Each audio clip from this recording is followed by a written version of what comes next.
السلام علیکم دوستو، آج میرا لکھا ہوا افسانہ کھڑکی میرے ہاتھوں میں ہے، لہٰذا سماعت فرمائیے کھڑکی۔ میرا فلیٹ ایک بہت ہی معروف اور مصروف چوراہے کے بالمقابل ہے۔ 7ویں منزل پر ہونے کی وجہ سے دور دور تک کے نظارے دکھائی دیتے ہیں۔ ایسے دیکھنے کو ایسا کچھ خاص ہے نہیں، وہی بے ہنگم ٹریفک اور لوگوں کا رواں سیل بے قرار۔ 2 بیڈ روم کا یہ آرام دہ فلیٹ میری ضرورت سے کہیں زیادہ ہے۔ اس میں ایک کشادہ گیلری تھی، مگر میں نے لیونگ روم کی دیوار کو توڑوا کر گیلری کو کمرے کا حصہ بنا لیا ہے اور بڑی سی سلائیڈنگ ونڈو لگوا لی ہے۔ شیشے گہرے رنگ کے لگوائے ہیں تاکہ اندر سے سب کچھ دکھتا ہو پر باہر سے اندر کا نظارہ نہ ہو، اور رنگین شیشوں کی وجہ سے دھوپ کی تمازت بھی قدرے کم ہو جاتی ہے۔ فلیٹ چونکہ ویسٹ اوپن ہے سو بہت ہوادار اور روشن ہے۔ میرے دن اور رات کا بیشتر حصہ لیونگ روم میں ہی گزرتا ہے۔ کبھی کبھی تو میں اسی کمرے میں سو بھی جاتا ہوں، مگر ایسا شاذ و نادر ہی ہوتا ہے۔ اس مصروف شاہراہ پر اب بہت کم اپارٹمنٹ بلڈنگز رہ گئی ہیں، زیادہ تر ٹوٹ کر شاپنگ مال بن چکی ہیں۔ یہ بھی عجیب گھن چکر ہے، جو حکومت بھی آتی ہے خزانہ خالی ہونے کی دہائی دیتی ہے، مگر دیکھو تو غیر ضروری اشیاء کی امپورٹ بھی جاری ہے اور دھڑا دھڑ شاپنگ مال بھی بن رہے ہیں۔ سمجھ میں نہیں آتا، جب مال نہیں ہے تو مال کیوں؟ یہ علاقہ سمندر کی قربت کی وجہ سے مجھے بہت پسند ہے۔ کھڑکیوں سے اب سمندر تو نہیں دیکھتا، مگر سمندر کی مخصوص نمکین ہوا شام کے وقت دل کے رخسار پر ہاتھ رکھ کر دلداری کر ہی دیتی ہے۔ میں نے جذباتی طور پر ایک بہت مشکل زندگی گزاری ہے۔ جب مرتضیٰ میرا تیسرا بیٹا فقط 10 سال کا تھا تو فرحانہ میری شریک حیات، کیا واہیات لفظ ہے، میری زندگی سے نکل گئی تھی کہ اس کی پرانی محبت اس کی زندگی میں لوٹ آئی تھی، اور میں بے وقوف، مجھے علم ہی نہیں تھا کہ میں اسٹیپنی ہوں۔ میں ہمیشہ اسی مغالطے میں رہا کہ میں ہی اس کا محور و محبوب ہوں۔ خدایا خدایا، محبت اور اس کی خوشگمانیاں۔ شادی کے شروع دنوں میں نے کچھ سرگوشیاں فرحانہ کے افیئر کے متعلق سنی تو تھیں، مگر میں نے انہیں محض جوانی کی شوخی اور وقتی ابال ہی سمجھا۔ ہم لوگ اچھی زندگی گزار رہے تھے اور ہمارے 3 بیٹے تھے۔ بظاہر ہم لوگ خوشباش اور مطمئن کپل تھے، پر عورت کے من کے بھید کو کب کوئی پا سکا ہے؟ عورت شاید 2 انتہاؤں کی مخلوق ہے، نہ اس کے چلتر پن کی تھا ہے اور نہ لگاوٹ اور معصومیت کی انتہا۔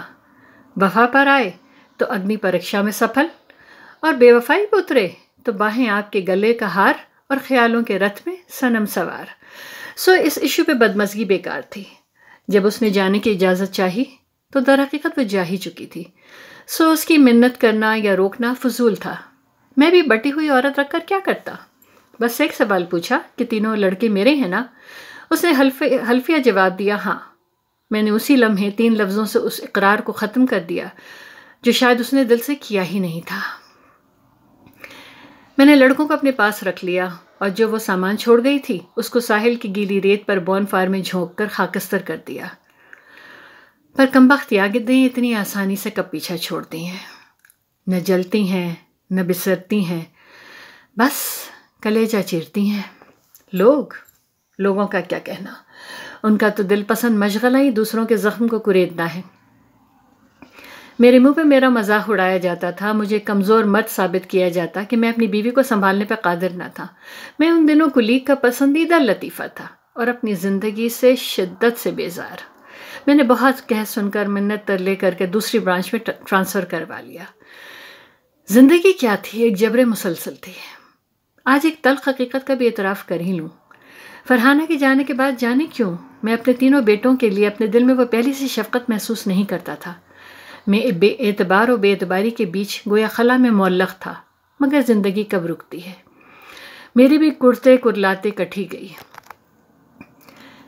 گئی جدائی بھی، کب یہ ہوا کہ مر گئے۔ تیرے بھی دن گزر گئے، میرے بھی دن گزر گئے۔ 5-6 سال بعد دوسری شادی کا ارادہ تو کیا، مگر کوئی پسند ہی نہیں آئی۔ شاید میری پسند کا سانچہ اللہ میاں نے مدت ہوئی متروک کر دیا تھا۔ عجیب ڈب کھڑبی عورتیں نظر آئیں، دل تو دور کی بات ہے کوئی آنکھوں تک میں نہ سمائی۔ سو پھر میں نے بھی شادی کے خیال کو ترک ہی کر دیا۔ ویسے بھی میرا ایمان محبت پر سے اٹھ چکا ہے۔ محبت اب مجھے نرا ڈھکوسلا لگتی ہے۔ لڑکوں کا ماں سے رابطہ تھا، سنا ہے کہ اچھی گزر رہی ہے۔ Good for her. تینوں لڑکے یک کے بعد دیگرے پردیسی ہوئے اور میں اپنی تخلیق کردہ جنت میں آدم کی طرح اکیلا۔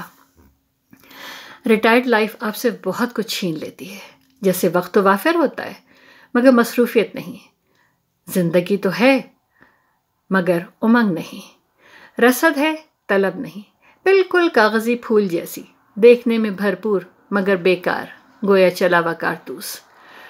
دوست کچھ بچوں کے پاس باہر چلے گئے، کچھ نے اللہ کا در پکڑ لیا، کچھ کو بیماریوں نے جکڑ لیا۔ تینوں لڑکوں نے اپنی اپنی شادیوں کی رسمی سی اطلاع دی اور میں نے بھی تحفے کے ساتھ مبارکباد اور دعا بھیج دی۔ ریٹائرمنٹ کی رقم میری گزر اوقات میں آسانی سے ہو جاتی ہے۔ میں نے اپنے لکھنے کے شوق کو اب اپنا ذریعہ معاش بھی بنا لیا ہے، فری لانسر ہوں، بلاگ بھی لکھتا ہوں، زندگی کی کہانیاں اور افسانے بھی۔ کہانیاں لکھنے کی تحریک مجھے میری کھڑکی دیتی ہے، جی وہی گیلری والی سلائڈنگ ونڈو۔ 4 سال پہلے میرا منجلا بیٹا اپنی بیوی کو شمالی علاقائی جات دکھانے کے لیے پاکستان لایا تھا۔ اس نے بہت اصرار سے پوچھا، ابا آپ کے لیے کیا لاؤں؟ میں نے اس سے ایک بہترین قسم کی دوربین منگوائی۔ اس وقت تک مجھے گمان بھی نہیں تھا کہ یہ دوربین میری زندگی کا ٹرننگ پوائنٹ ثابت ہوگی۔ دوربین میری زندگی میں کیا آئی کہ میرے روز و شب کے معاملات ہی بدل گئے۔ میں صبح سویرے اپنی گیلری والی کھڑکی کے پاس دوربین سیٹ کر کے بیٹھ جاتا اور بس اسٹاپ پہ کھڑے لوگوں کو دیکھتا رہتا۔ کچھ ہی دنوں میں کافی لوگوں سے مانوس ہو گیا، ان کے اوقات کار جان گیا اور کچھ لوگوں کو تو میں بطور خاص دیکھنے لگا۔ دوربین گویا میرا اٹو ٹنگ بن گئی تھی۔ تقریباً 9:30 بجے میں اس شغل سے فارغ ہوتا اور نثار میرا پارٹ ٹائم نوکر مجھے ناشتہ بنا کر دیتا۔ اس کے بعد وہ گھر کی صفائی ستھرائی کرتا اور ایک سالن اور اس کے ساتھ میرے حسب منشا چاول یا روٹی بنا دیتا۔ اس بیچ ایک تھرمس کافی کا بنا کر میرے رائٹنگ ٹیبل پر رکھ دیتا۔ 10 سے 12 میرا لکھنے کا وقت تھا۔ نثار کے جانے کے بعد میرے فلیٹ کی اکلوتی چہل پہل ختم ہو جاتی۔ گویا گھر میں ہیں بس 6 ہی لوگ، گھر میں ہیں بس 6 ہی لوگ، 4 دیواریں، چھت اور میں۔ پھر میں اور دوربین ایک دوسرے کو کمپنی دیتے۔ اس وقت میرے دیکھنے کا سبجیکٹ مقرر نہیں تھا، کہیں بھی کچھ بھی دیکھ لیا کرتا۔ کھانے کے بعد قیلولہ، کچھ پڑھنا یا پھر غزلیں سننا، اور 4:30 سے میں دوبارہ پوری دل جمعی سے بس اسٹاپ پر اپنے منتخب کردہ کرداروں کا انتظار اور ان کا مشاہدہ شروع کر دیتا۔ میں تقریباً 3.25 سال سے ان دونوں کو دیکھ رہا تھا۔ اصل میں لڑکی کی ملاحت نے مجھے اس کی جانب متوجہ کیا تھا۔ بلا کی نمکین اور پرکشش تھی۔ یہ 3 لڑکیوں کا ایک گروپ تھا۔ ان تینوں میں جو سب سے زیادہ ملی تھی اس کا نام ملیحہ تصور کر لیجئے۔ یہ تینوں گویا بس اسٹاپ کی رونق اور بہار تھیں۔ تینوں صبح 7:35 کے قریب اسٹاپ پر آ جاتی اور ان کی فیکٹری کی بس 7:45 یا 7:50 پر آتی۔ اس سے ذرا پہلے خوش جمال بھی آ جاتا، اس کا نام جمیل فرض کر لیتے ہیں۔ خوش رو ہونے کے ساتھ ساتھ وہ خوش لباس بھی تھا۔ وہ ان لڑکیوں کے روانہ ہونے کے 20-25 منٹ بعد جاتا۔ اس کا اتنا سویرے آنا اور اپنی راؤٹ کی بس کو قصداً چھوڑنا مجھے چونکا گیا۔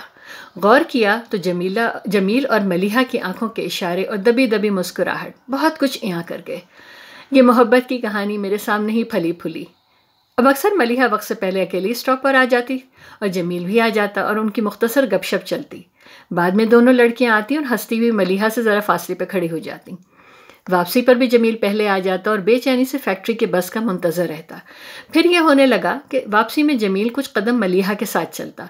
اب اشاروں کنائیوں سے بات گفتگو اور لفافے کے تبادلے پر آ چکی تھی۔ یقیناً ٹیلی فون نمبر بھی دیا جا چکا ہوگا۔ ملیحہ کی ملاحت میں روز بروز اضافہ ہو رہا تھا اور اب وہ اسٹاپ پر موجود بہت سے لوگوں کی توجہ کا مرکز تھی۔ ایک دن ملیحہ کی سچ دھج دیکھنے والی تھی۔ باقی دونوں لڑکیاں بھی اس سے بہت ہنسی مذاق کر رہی تھیں۔ اس دن ملیحہ فیکٹری کی بس پر نہیں چڑھی بلکہ جمیل کے ساتھ ٹیکسی میں بیٹھ کر چلی گئی۔ پھر یہ اکثر ہونے لگا۔ 1-2 مہینے پر اس کے ساتھ کہیں چلی جاتی۔ جانے کیوں اب ان کے تعلقات میں پہلی جیسی گرم جوشی اور وارفتگی نہیں رہی۔ خاص کر جمیل کی طرف سے تو خاصی سرد مہری کا اظہار ہوتا ہے۔ اب وہ اسٹاپ پر بھی دیر سے آنے لگا ہے اور اکثر ملیحہ کی بس کے جانے کے بعد آتا، اور ملیحہ کو اسٹاپ پر نہ پا کر اس کے چہرے پر پھیلتا سکون میری دوربین کے لینس سے مخفی نہیں تھا۔ یہ مختصر لو سٹوری اپنے منطقی انجام پہ پہنچ چکی تھی۔ ایک دن ملیحہ نے جمیل کے انتظار میں اپنی فیکٹری کی بس چھوڑ دی۔ جمیل آیا اور ملیحہ گویا اس پہ جھپٹ پڑی۔ آنسو بھی پوچھتی جاتی اور اپنے موبائل بھی جمیل کو دکھاتی جاتی۔ جانے کیا راز تحریر تھا موبائل اسکرین پر۔ جمیل اس کو بری طرح دھتکارتا ہوا اپنی بس پر بیٹھ کر روانہ ہو گیا۔ 2 دن ملیحہ نظر نہیں آئی۔ میرا کسی کام میں دل نہیں لگا، جان سے 100 وسوسے چمٹے رہے۔